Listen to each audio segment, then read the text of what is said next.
दोस्तों neutron money में आपका स्वागत है। इस वीडियो में हम बात करने जा रहे हैं इंडस टावर की। ये कंपनी टेलीकॉम सेक्टर को रिप्रेजेंट करती है बिकॉज़ जो टेलीकॉम टावर्स होते हैं उनसे उनकी इंस्टॉलेशन, उनको स्टैब्लिश करना और इन टावर्स को फिर फर्दर टेलीकॉम कंपनीज यूज़ करती हैं, इनको रेंटल देती है, इनको फीस देती है। तो टेलीकॉम सेक्टर का अगर आप 3-4 मेजर प्लेयर की बात करें तो भारती है, वोडाफोन आइडिया है, फिर रिलायंस जियो है। These are 3 major players. और Indus tower is a company that has connection with both Bharti Airtel as well as Vodafone. अगर हम भारती एयरटेल का पी रेशो देखें, इट इज़ एक्सट्रीमली हाई, यानी कि वैल्यूएशन कंपनी की उसके अर्निंग के comparatively you must check out the PE, you will find it overvalued. Though people still are extremely bullish on Bharti Airtel looking at the future prospects, but जो लोग 50-60 से ऊपर के PE को expensive मानते हैं, they will find it expensive. On the other hand, Vodafone is a loss-making company, so there is no PE calculation as such. Reliance Jio का separate listing नहीं है, वो Reliance Industry में ही का ही पार्ट है, तो उसकी वैल्यूएशन को भी आप डिटरमाइन नहीं कर सकते।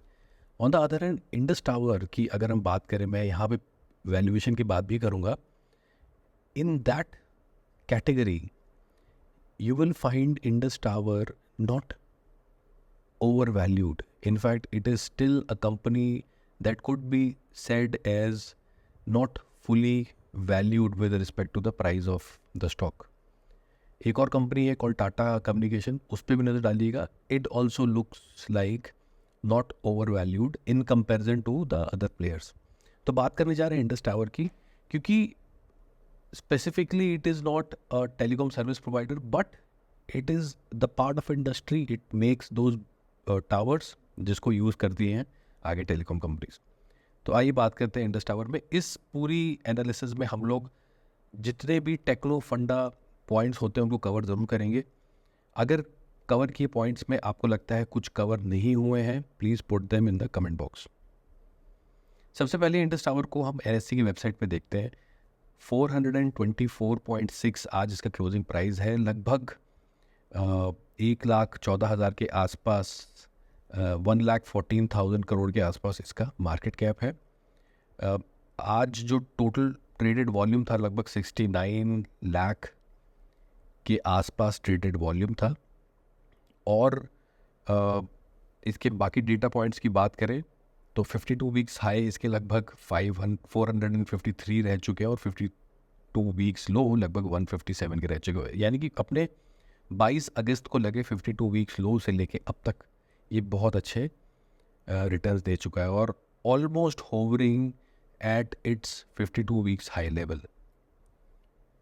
This is the chart and that is how it looks like. अगर आप देखें साल के शुरुआत में स्टॉक का price was only 180 rupees and from that time till now just imagine the return the stock has given. और ज़्यादातर इसलिए भी हुआ है क्योंकि वोडाफोन का जो एक फियर था अमंग द इन्वेस्टर्स कि company can go bankrupt, there is a lot of debt on it, promoters are not willing to revive the company.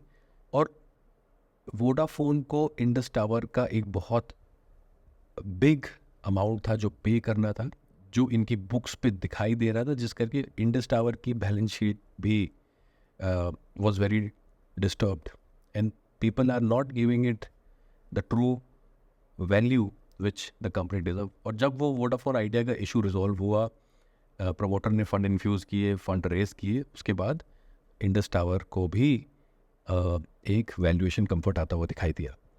अब ये इसकी RSI है। RSI currently on a daily time frame is at 57, यानी कि it is very near to 60। बीच में गिर गया था, अब दोबारा से इसमें रिवाइवल आया है और रिवाइवल के बाद the RSI is at 59, which means RSI is above 50 and if it goes beyond 60 and keep hovering in that zone, it becomes a bullish trend for the stock on a daily time frame. Now, some of the key things that I want to tell you is the EPS. In this data, look for the EPS. It is 24, यानी कि हर एक share के against company 24 रुपए की कमाई कर रही है.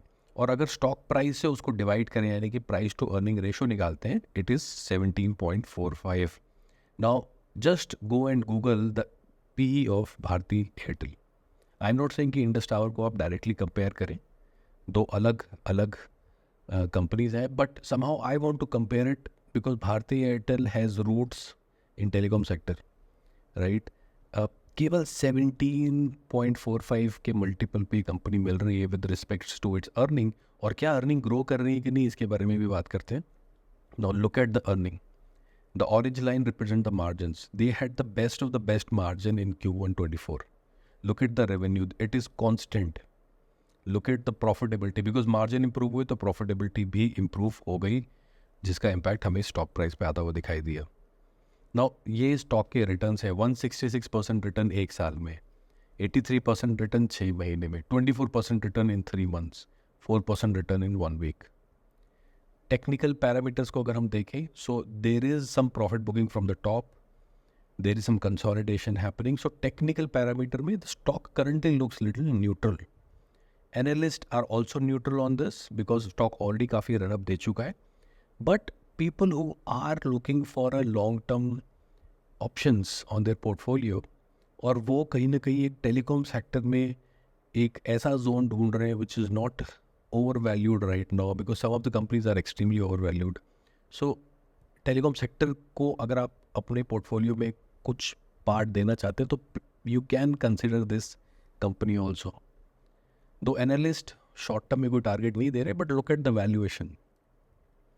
Shareholding patterns की बात करें तो promoter currently holds 52%. FIIs also have holding in this around 23%. DIIs also hold around 16%.